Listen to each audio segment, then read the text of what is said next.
Hello, it is I, Xavier RT, once again. Um, I feel, I feel stagnant for sure. Um, so I wanted to make a video about, I guess, what that means to me. Um, okay, so I would consider myself to be an intelligent individual. Um, I can read good and stuff like that. And like I have really great ideas that I really want to see um, in my reality, and I want to create all these things.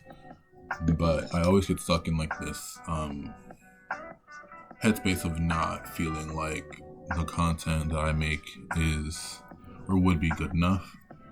But I'm still excited to start it, and then I'll start it, and then I'll get really discouraged somewhere along the way, and I'll never end up finishing whatever it is that I was working on and so passionate about. But like the passion doesn't really go anywhere. It's just kind of like I'll see people doing cool shit. I'll be like, wow, that's just really cool. Like I like that a lot. And then I'll think back to like the things that I would want to do that,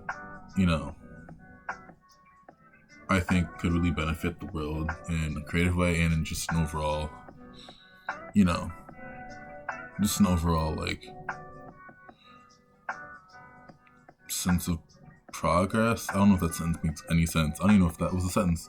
It might not have been, but it's fine. I can cast a spell to make it what's the word? A sentence.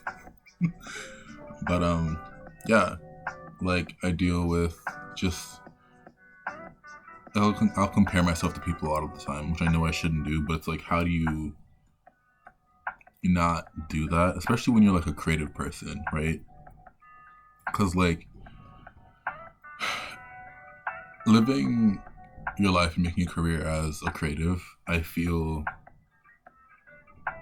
it's kind of like a dog eat dog world almost. But like not because anyone said that that's how it is, but that's just kind of just like how it is naturally, I feel, in a lot of ways. Like, yeah, you could have like a bunch of like you could have like 150 starving artists, right? There's an art campaign, all 150 of those people submit their art that they're really passionate about and they're really like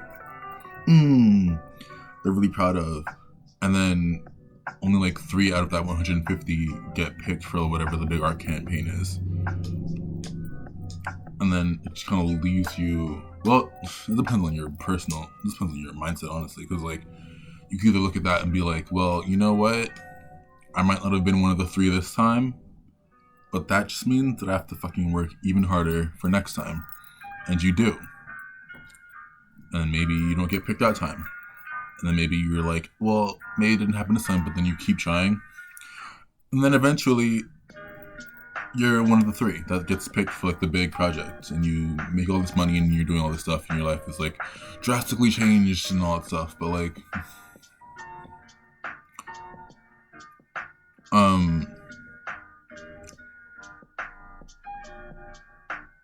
failure, I recently learned, is something that like is a privilege, like the ability to be like, damn, I fucked this up, let me try again, without beating myself up about what mistakes I made in the past. That is a fucking privilege. That's a privilege. And I know, especially in like the Black community, like that privilege to be able to fail was kind of stripped from us. Like an example that I will use now is just kind of just like back in like slavery days when Black people were being fucking taken away from their homes and like shipped across the seas to like some random ass fucking place. If a white person, like a white slave captor, what's the word? Like a slave catcher, yeah. Like a white slave catcher goes to some part of Africa, he's supposed to catch like 10 of us blackies. And he comes back with like 2. They're not gonna fire him. They're gonna be like, all right, we're gonna take these 3 people that you brought back to us and we're gonna send you back out to get more. Like, no one's shitting on fucking Chadwick for... Yeah, Chadwick. No one's like shitting on Chadwick for like bringing home whatever. No one's making this person feel shitty for not being able to do everything that they were supposed to do.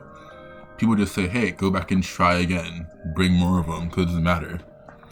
As many of them as you can get, bring them back.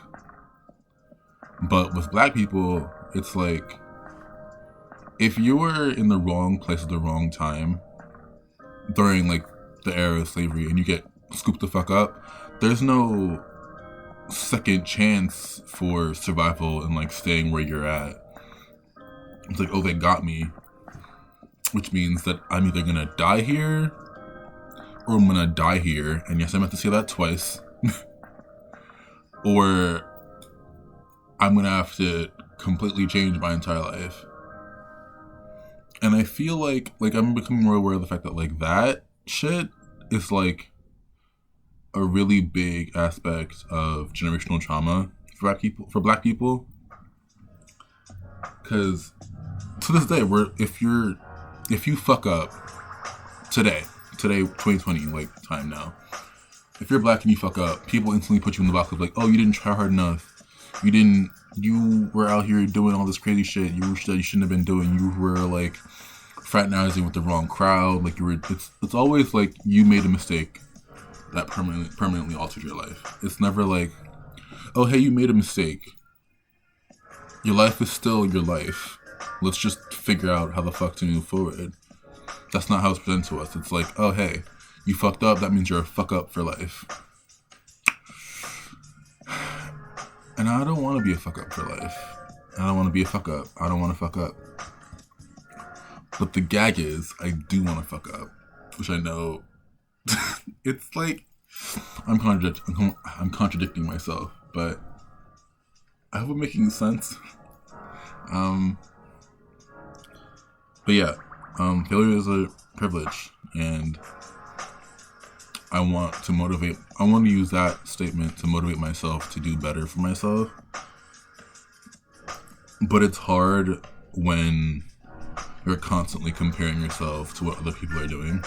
Like, I deleted my Instagram and my Facebook and my general social media accounts that I was using way too much.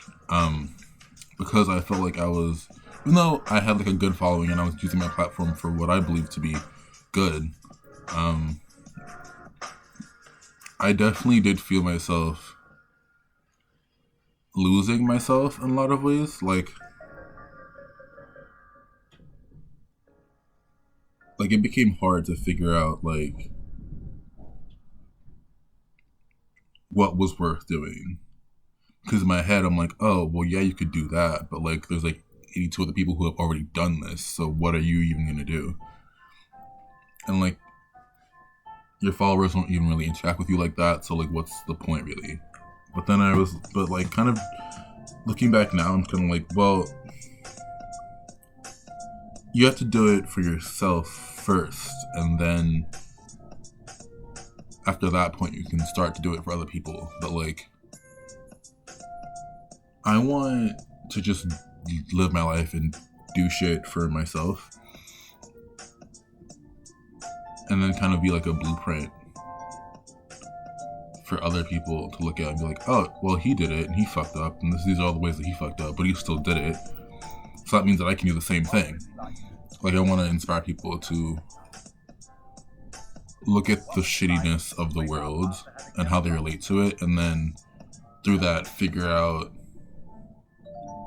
how they want to make their path of peace in all that, if that makes any sense.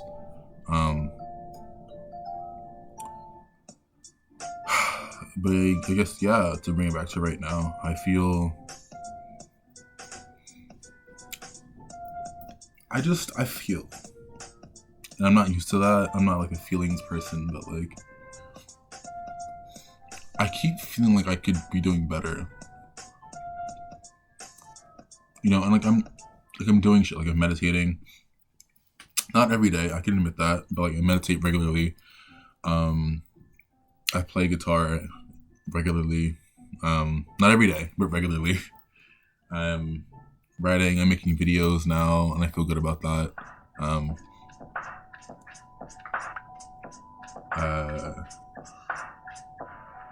And like I've just been in like this little bubble because I've had to be in a bubble, because all of us have had to be in a bubble, because again, it's coronavirus season. COVID has been keeping us all in the fucking house, so we're kind of all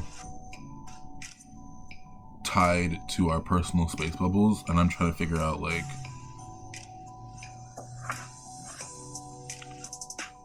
how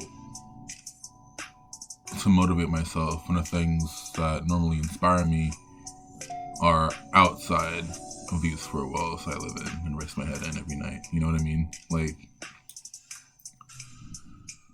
so it's been weird. It's been hard. It's been difficult. I talked to my doctor today, and I got my Wellbutrin XL prescription back, which is an antidepressant. That also helps with like if you want to stop smoking cigarettes and like get off nicotine, and if you have just general anxiety, it's where it helps you with that. I want to go back once I have like all my equipment set up. I want to go back through the videos that I've posted and like edit them with like actual sources and stuff, shit that I'm talking about, and just help with resources that I think could help people who view this. But yeah, I mean, it's been weird. And it's weird. I think part of why it's so weird is because like all of us, it's like, okay, I don't know that many people who are like completely like on the up and up in every aspect of their life, you know? I know people who are like, okay, it's more of just like, okay, like for me, example, me and my friend, we'll call him what his name is. We'll call him Curtis, right? That's my child, it's my baby, it's my son. He, for lack of a better phrase, has been through it, you know? He's been through it. He started college late, but he started, you know? I was always, like, in school for the most part and, like, invested in that kind of life. And I felt good about that, and I felt stable in that. But, like, where I was getting, like, a regular education, I didn't have a regular, stable, full-time job. And where he had a full-time, stable job, he wasn't really, like, in the grasps of higher education. But he wanted to be. Same way I want to have a full-time job, but it's just kind of like, I guess the point that I'm trying to make is that, like, comparing yourself is futile because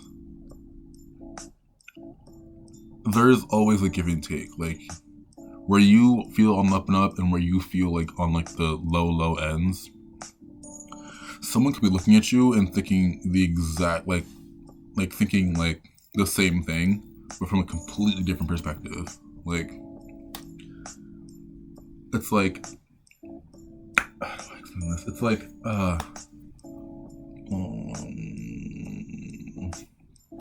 let's say you have two people, right? That's 4 people. Let's say you have 2 people.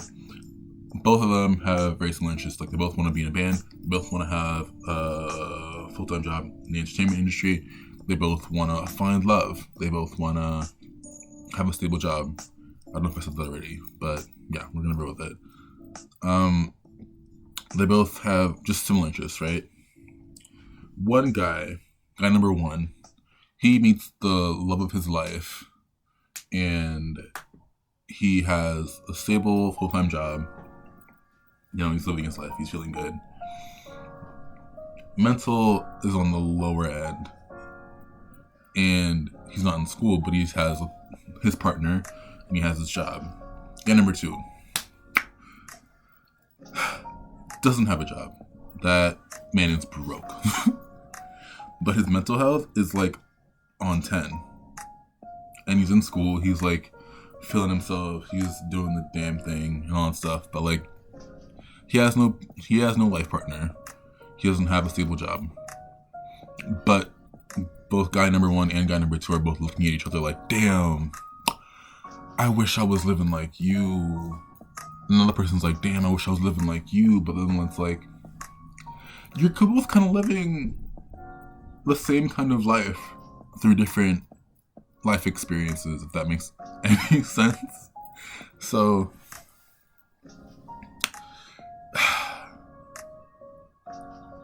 there's no use in comparing yourself.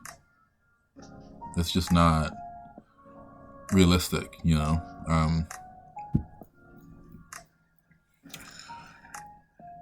But it's hard when we live in a world where comparison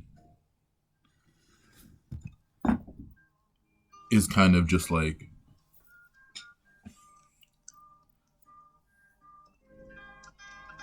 I don't want to say how we're expected to function, but like it's like comparing yourself to others is kind of just like a natural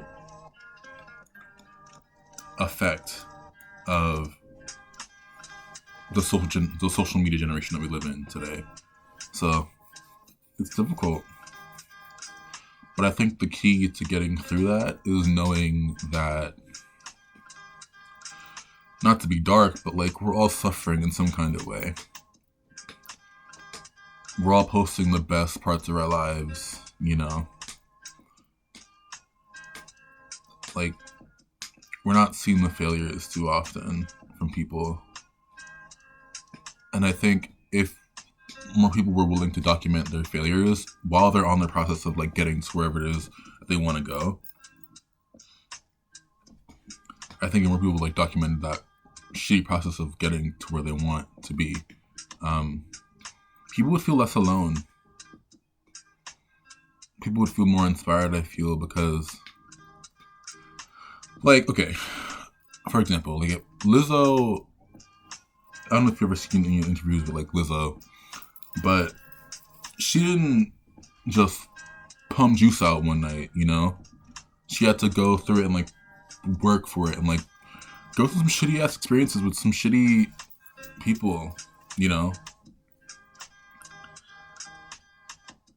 But I feel like if we were allowed to see that part of the human experience in regards to like following your dreams, we'd find that for a lot of us, that journey looks very